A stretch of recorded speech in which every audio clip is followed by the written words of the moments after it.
वालिद साहब ने बड़ी बहन की शादी इस शर्त पर की थी कि उनका दामाद शादी के बाद घर दामाद बनकर रहेगा। शादी के बाद मेरे बहनोई शर्त के मुताबिक हमारे घर रहने लगे। सब कुछ ठीक चल रहा था, मगर बड़ी बहन मुझे अच्छा नहीं समझती थी, जबकि मैं उनसे 10 साल छोटी थी। शादी के कुछ दिन बाद मेरी तबीयत खराब हो गई। जब मेरा चेकअप हुआ तो मालूम हुआ मैं उम्मीद से हूँ। ये सुनकर तो सबकी आंखों के आगे अंधेरा छा गया कि कैसे मुमकिन हो सकता था। मैं तो खुद हैरान थी कि मेरे साथ ये क्या हो गया है। बड़ी बहन तो मुझे खा जाने वाली नजरों से देख रही थी। फिर अचानक बड़ी बहन ने अपने शोहर पर इल्जाम लगा दिया कि ये सब उन्हीं का किया धरा है। वो रात को उठकर कमरे से क्यों जाते थे।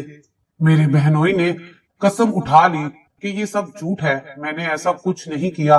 बात इतनी बढ़ गई कि मेरे बहनोई इसी बात पर अपनी बीवी को तलाक देने लगे थे कि अचानक बड़ी बहन ने तलाक से बचने के लिए सब सच सच बता दिया।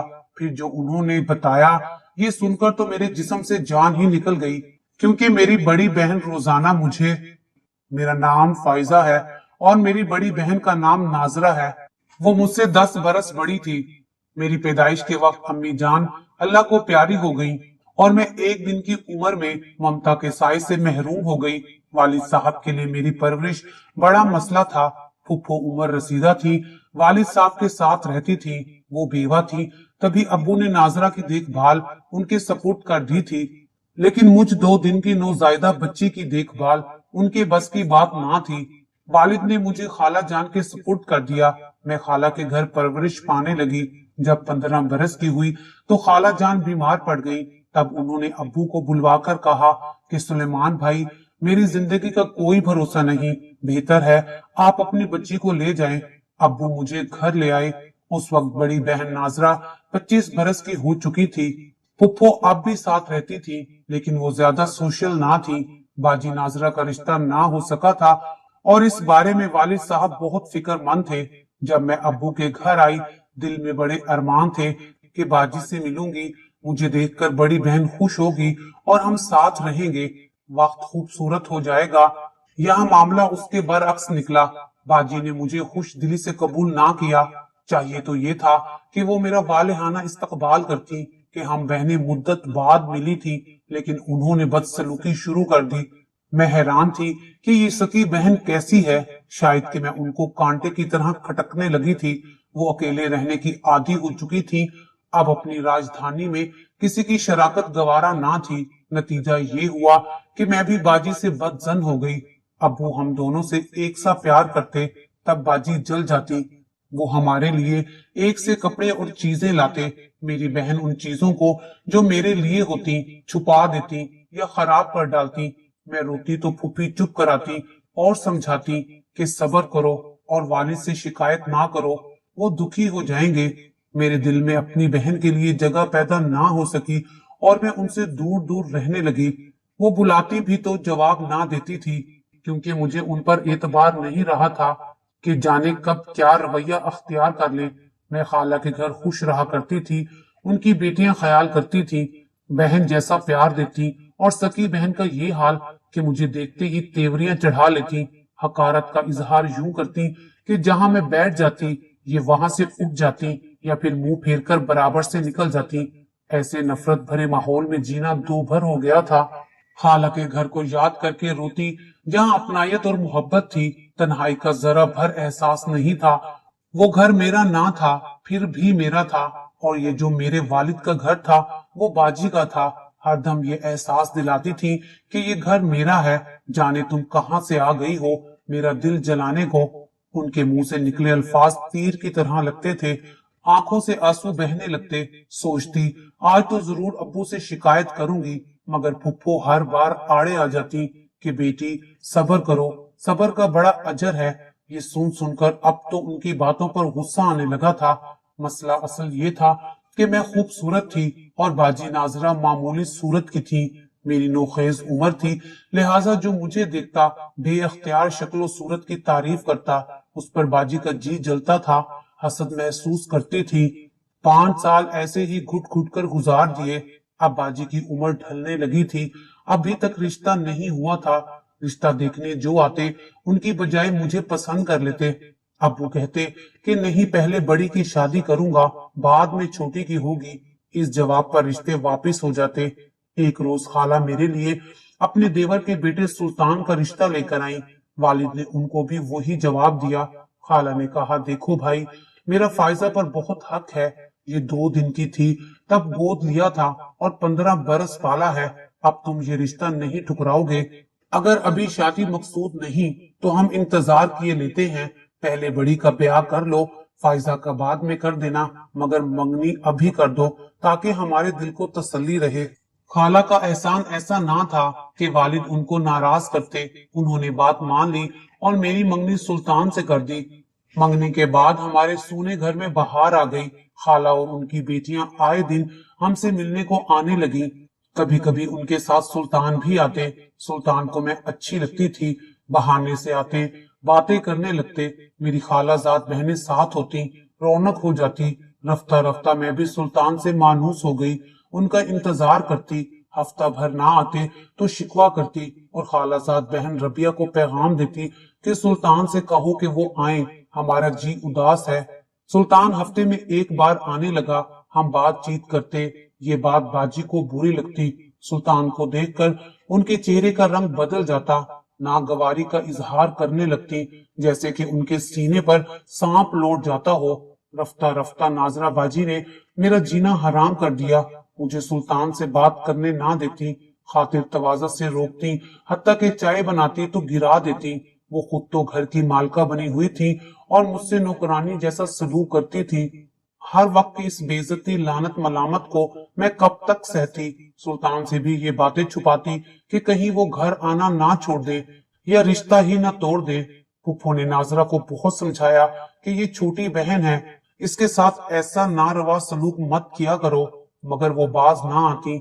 असल में तो उनको इस बात का रंज था कि मेरी मंगनी हो गई थी और उनका रिश्ता अभी तक नहीं हो सका था। मेरी और सुल्तान की मोहब्बत को भी वो अच्छी निगाह से नहीं देखती थी। हमारी मोहब्बत उनको बुरी तरह खटकती थी, क्योंकि मेरी खुशी उनसे बर्दाश्त नहीं हो पा रही थी और उनकी हसद भरी तबीयत का मेरे पास कोई इलाज नहीं था। अब वो मुझे मजबूर करने लगी कि तुम सुल्तान के सामने नहीं जाया करो। अगर वो मेहमान बनकर आ जाता है तो मैं बड़ी बहन हूँ, मैं उससे बात करूंगी, चाय वगैरह मैं ही दिया करूंगी। तुम्हें अपने मंगेतर से पर्दा करना होगा, उसके सामने नहीं जाना होगा। यही हमारे खानदान की रिवायत है। इस रिवायत का पास नहीं करोगी तो अब्बा से कहकर तुम्हारा ये रिश्ता खत्म करवा दूंगी। मैंने बाजी की ये रोक टोक मानने से इनकार कर दिया तो उन्होंने अपनी अना का मसला बना लिया और यूं ये झगड़ा तवील होता गया। थक हार कर मैंने सुल्तान से बातचीत छोड़ दी और उसको घर आने से मना कर दिया, लेकिन ये ना बताया कि मैं अपनी बड़ी बहन की खातिर ऐसा करने पर मजबूर हूँ। सुल्तान को ये गलत फहमी हो गई कि मैं उससे बेजार हो गई हूँ और शादी नहीं करना चाहती। शायद कि मेरा ख्याल तब्दील हो गया है। उसने अपने घर वालों से भी कह दिया कि फायजा मुझसे शादी नहीं करना चाहती, क्योंकि उसका मोहब्बत भरा रवैया बदल गया है और मुझे घर आने से भी मना कर दिया है। खाला ने मुझसे पूछा, मैं अगर बाजी की शिकायत करती तो वो मुझे हरगिज माफ ना करती और जीना दोभर कर देती।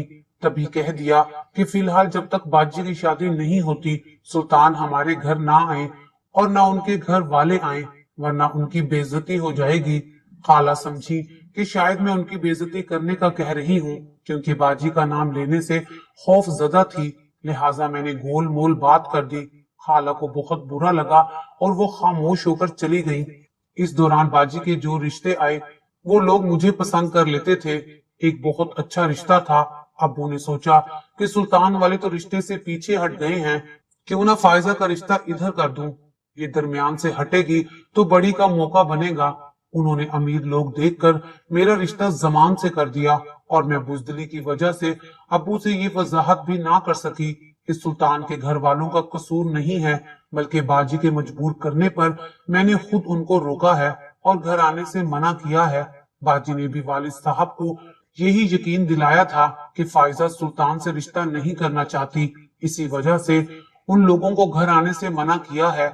ऐसी गलत फहमी में मेरी शादी जमान खान से हो गई और मैं किसी को भी अपने हालात की वजाहत ना दे सकी। उस वक्त बड़ी शिद्दत से माँ की कमी महसूस हुई। اگر وہ آج زندہ ہوتی تو ان سے حال دل کہتی اور یوں میرے پیار کی نگری نہ لٹتی۔ خالہ تو ناراض تھی، انہوں نے آنا ہی چھوڑ دیا تھا، ان کو بھی دل کی بات نہ بتا سکی۔ وہ مجھے گستاخ اور مجرم کہتی تھی۔ میری شادی کے بعد جیسے میری بہن کو سکون آ گیا ہو، سازش کا شکار ہو کر میں تو ملتان سے لاہور بیاہ کر چلی گئی اور اپنے نصیب سے سمجھوتا کر لیا۔ لیکن والد صاحب کو بعد میں اپنی غلطی کا احساس ہوا اور وہ خالہ کو منانے ان کے گھر گئے۔ رشتے کی باتیں پھر سے ہونے لگی اور خالو جان نے ناظرہ کو سلطان کے لیے مانگ لیا۔ ابو تو یہی چاہتے تھے کہ کسی طور بڑی کا رشتہ ہو، انہوں نے فوراً ہاں کر دی۔ سلطان کو بھی والدین نے دباؤ ڈال کر منا لیا اور میری باجی میرے سابقہ منگیتر کی بیوی بن گئی۔ سلطان نے والدین کی خوشی کے آگے ہتھیار ڈال دیے، حالانکہ ان کے دل میں ابھی تک میری یاد باقی تھی۔ اسے علم نہ تھا کہ ناظرہ ہی کی سازش سے میں اور وہ ایک دوسرے سے دور ہوئے تھے۔ باجی اب بھی اسے یہی یقین دلاتی تھی کہ فائزہ نے خود انکار کیا تھا، وہ تم سے شادی نہیں کرنا چاہتی تھی، اس لیے تمہیں گھر آنے سے منع کیا تھا۔ باجی تو اپنی چال میں کامیاب خوش و خرم ہو گئی، لیکن میری قسمت کھوٹی نکلی۔ جس بندے سے میری شادی والد صاحب نے امیر کبیر جان کر دی تھی، وہ پہلے سے شادی شدہ اور 3 بچوں کا باپ تھا۔ بیوی بچے ساتھ لے گئی تھی۔ زمان خان نے پہلی زوجہ کو طلاق نہیں دی تھی، بلکہ وہ روٹ کر میکے جا بیٹھی تھی۔ جب اسے معلوم ہوا کہ زمان نے اور شادی کر لی ہے تو وہ اپنے بھائیوں کے ہمراہ واپس آ گئی۔ 3 بچے اس کے 3 قوی ہتھیار تھے اور اس کی پوزیشن اپنے با اثر و رسوخ بھائیوں کی بدولت کافی مضبوط تھی۔ کافی جھگڑے کے بعد یہ فیصلہ ہوا کہ زمان مجھے طلاق دیں گے اور پہلی بیوی بچے ان کے پاس رہیں گے۔ بچوں کی خاطر اس شخص نے اپنے سالوں کی شرط مانی اور مجھے طلاق دے کر میکے واپس بھجوا دیا۔ مجھے تو بے قصور طلاق ہوئی تھی، لیکن میری بہن نے یہ کہنا شروع کر دیا کہ میں نے سلطان کی وجہ سے گھر نہیں بسایا اور طلاق لے کر آ گئی ہوں۔ حالانکہ ان دنوں میری طبیعت بھی کافی خراب تھی۔ بڑی بہن نے مجھے رکھنے سے بھی انکار کر دیا۔ والد صاحب اکیلے تھے، انہوں نے شرط رکھی تھی کہ جب تک وہ زندہ ہیں ناظرہ ان کے پاس رہے گی اور سلطان گھر داماد ہوں گے۔ اب جس گھر میں ناظرہ اور سلطان رہتے تھے مجھے بھی وہیں رہنا تھا، کیونکہ یہ میرے والد کا گھر تھا اور میں کہاں جاتی، وہ بھی اس حال میں جبکہ میری طبیعت بہت خراب تھی۔ جلدی مجھے یہ احساس ہو گیا کہ یہاں رہنا تو سوکن کے ساتھ رہنے سے بھی زیادہ دشوار ہے۔ سلطان میرا خیال رکھتے تھے، جبکہ سکی بہن میرے بدن سے سانس بھی چھین لینا چاہتی تھی۔ پھر اچانک کچھ دن بعد میری طبیعت خراب ہو گئی۔ چیک اپ کے بعد پتا چلا کہ میں امید سے ہوں، ماں بننے والی ہوں۔ سب یہ خبر سن کر حیران تھے، جبکہ میں جانتی تھی کہ یہ بچہ زمان کا ہے۔ طلاق ہونے سے پہلے ہی میری طبیعت خراب ہو چکی تھی، مگر میں نے اسے یہ نہ بتایا تھا کہ میں ماں بننے والی ہوں۔ ناظرہ کا جب مجھے گھر سے نکالنے پر کوئی بس نہ چلا تو اس نے ایک نہایت گھناؤنا الزام دھر دیا کہ فائزہ کو جب طلاق ہوئی تھی یہ امید سے نہیں تھی، بلکہ اب امید سے ہو گئی ہے اور سلطان اس کے مجرم ہیں، اور یہ سب میرے شوہر سلطان کا کیا دھرا ہے۔ جب والد صاحب نے ایسی بات سنی تو وہ بہت پریشان ہوئے، کیونکہ وہ ضعیف ہو گئے تھے۔ ایسے پے در پے صدمے سہنے کی تاب ان میں نہ تھی۔ سلطان کو ناظرہ کے اس الزام نے سخت پریشان کر دیا تھا۔ اب ساری سازش ان کو سمجھ میں آ گئی کہ ان کو حاصل کرنے کی خاطر ناظرہ نے یہ سارا کھیل بنایا تھا۔ انہیں میری حالت پر دکھ تھا اور پھر انہوں نے ایسا فیصلہ کر دیا کہ جس کا تصور بھی ہم نہیں کر سکتے تھے۔ انہوں نے کھلم کھلا بیوی کو یہ کہہ کر طلاق دے دی کہ جو عورت مجھ پر اور سکی بہن پر ایسا گھناؤنا الزام لگا سکتی ہے وہ میری بیوی رہنے کے لائق نہیں ہے۔ اس کو اس بہتان پر 80 کوڑے لگنے چاہیے۔ بہرحال میں کوڑے تو نہیں لگوا سکتا، لیکن میں اس بہتان باز عورت کو اپنی زندگی سے علیحدہ ضرور کر سکتا ہوں۔ وہ باجی کو طلاق دے کر گھر سے چلے گئے۔ اب تو وہ میرے خون کی پیاسی ہو گئی تھی۔ تبھی میں نے خالہ کو فون کر دیا اور وہ آ کر مجھے اپنے گھر لے گئی۔ بچے کو جنم دینے تک میں ان کے پاس رہی، پھر انہوں نے میری شادی سلطان سے کرا دی۔ یوں خدا نے میری کھوئی ہوئی محبت مجھے لوٹا دی۔ حالانکہ اس سارے معاملے میں میرا کوئی دوش نہیں تھا، یہ سب کچھ میری بہن کی حماقتوں سے ہوا تھا۔ تاہم اب لوگ باجی ناظرہ سے ہی ہمدردیاں جتلاتے ہیں اور مجھے دوشی ٹھہراتے ہیں۔ ان کا خیال ہے کہ میں خود زمان سے طلاق لے کر آئی تھی اور اپنی بہن کا گھر اس وجہ سے خراب کیا کہ سابقہ منگیتر سے شادی کرنا چاہتی تھی۔ یہ تو سلطان جانتے ہیں یا پھر خدا گواہ ہے کہ ایسا کچھ میں نے نہیں سوچا اور نہ کیا۔ جو کچھ ہوا اللہ تعالیٰ کی مرضی سے خود بخود ہو گیا، لیکن والد بھی مجھ سے خفا تھے اور بہن بھی، جبکہ جھگڑے کے وقت سلطان نے بھی قسم کھا کر کہا تھا کہ ان کا میرے اور اس بچے کے ساتھ کوئی تعلق نہیں ہے، مگر پھر بھی باجی اور والد صاحب کو سلطان کی بات پر یقین نہیں آیا تھا، اسی لیے تو انہوں نے باجی کو طلاق دے دی۔ میرا ضمیر مطمئن ہے کہ میں نے کوئی برائی اور غلطی نہیں کی۔ آج میں سلطان کے ساتھ خوش و خرم زندگی گزار رہی ہوں۔ میرے 4 بچے ہیں اور پہلا بچہ جو زمان خان کی اولاد ہے، اسے بھی سلطان نے اپنی اولاد جیسا ہی پیار دیا ہے۔ میرا یہ بیٹا عدنان انہیں اپنا باپ کہتا ہے، اور اسی کی خاطر ہم نے اپنا وطن چھوڑ کر دیار غیر میں آ گئے ہیں، تاکہ لوگوں کی زہر آلود باتیں سن کر میرے عدنان کی معصومیت مجروح نہ ہو جائے۔